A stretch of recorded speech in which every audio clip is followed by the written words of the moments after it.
Now, I've done a lot of travel in my life. I've lived outside my home country for a total of about 9 or 10 years. I've travelled a lot in between. I've been to dozens and dozens of countries, hundreds of cities and towns and villages.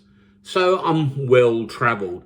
And I'd like to think that I'm kind of smart about the way that I travel.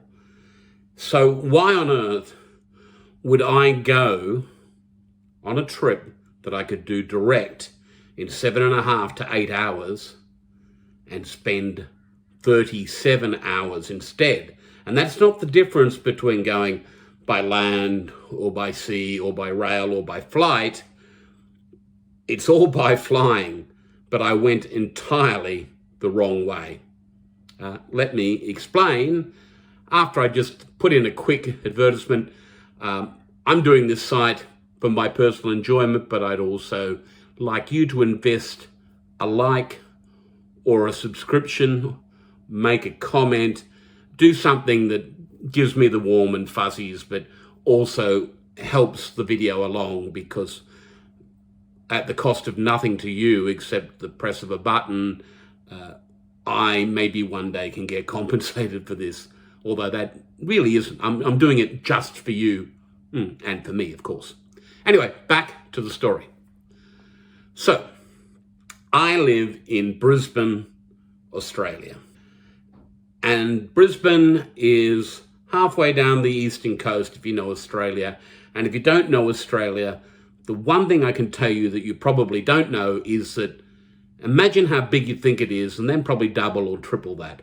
A lot of people don't realise Australia is quite a big place.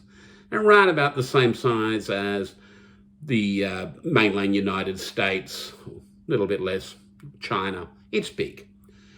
But its nearest neighbours are in Southeast Asia. You can get from Brisbane to Darwin, maybe 3.5 hours.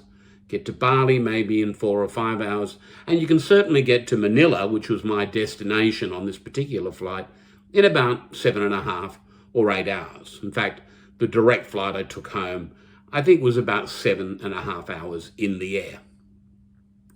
So getting there, though, and this is partly because I'm an idiot and partly because I wanted to use frequent flyer points. And if anyone has ever tried to cash in frequent flyer points, you know that they don't necessarily take you on the most direct route. So I got on to my Virgin Velocity account. I was looking for a reward with one of their partners. So what I ended up with is, instead of flying north from Brisbane to Manila, I flew south first to Melbourne, west to Perth, north to Tokyo in Japan, and then south again to Manila. As I said, about 37 hours altogether. That's flight time and waiting around at airports, and maybe door to door 42 hours. Yeah, so that was fun. And it really was fun. I'm not knocking it, but it was exhausting. And I was flying business class. I mean, that's part of the difficulty I had in getting the reward points, is because I wanted to fly business class. Had a lot of pent-up points. And I thought, well, this will be fun, not only because I get to fly Virgin Australia, which is a fun airline to be on, and they do domestic Australian routes very well, and that was really enjoyable. And then I was going to fly with ANA, the very highly rated Japanese airline, and I was going to, I thought, have enough time at Narita Airport, about 9 hours, to get onto a train, go into Tokyo, take a selfie, come back again. I ended up not doing that. But anyway, first of all, Melbourne, lovely flight, beautiful crew, as I expect from Virgin. Same across to Perth, small incident where I spilt I spilt wine on the guy next to me, who was a non-drinker, and he wasn't very happy about it, and I don't blame him. I mean, all I could say, look, I'm sorry, I didn't mean to do it. And things thawed over the duration of the flight, and he was actually quite helpful when he found out that I had an international connection in telling me how to get from the domestic airport to the international one. So that was okay. And again, the crew were just fabulous on that flight. Now, the big moment, ANA. Now, ANA, I was in one of the throne seats, as they call them, in business class. And that's a very good product. It's a very good product. The crew were very attentive. Nothing was too much for them to do. The food not as great as I was hoping, and I don't know, the whole thing, I would have felt a little bit badly done by if I'd paid for the flight.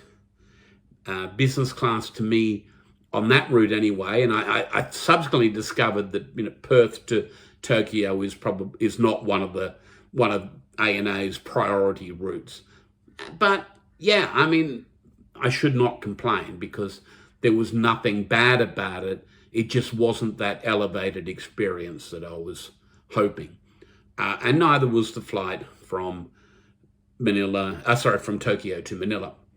The wait in Narita was perfectly fine, but long. And when you're sitting around just waiting for something to happen, I guess that experience is deflating. The lounge, it was a little bit, I guess, a little bit worn around the edges. The food was fine, but not exceptional. But I've been spoiled. I mean, my business and first class traveling in the past has largely been on the likes of Etihad and Emirates, and particularly at the time that I was doing it regularly, they were, the benchmark. And so, yeah, not complaining, but as I said, not something that I would readily pay $4,000 or $5,000 for. So that was it. 37 hours from the first takeoff to the last landing for something I could have done in 7.5 hours. Very tiring, knocked me out for the best part of 2 days, even though I really can't blame jet lag. It's only a 2-hour time difference. So it's an experience I entered into willingly, and one of those things that I will never do again. Thank you for your time. I appreciate it. If you like, please like. You got a comment to make? Have you had a flight that was all too long, or disappointed you in some way, or delighted you in another way? Please leave a comment. If you can, subscribe. It's easy. You just need to press a button.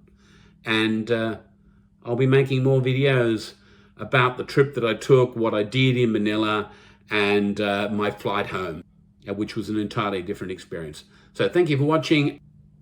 That's it for now.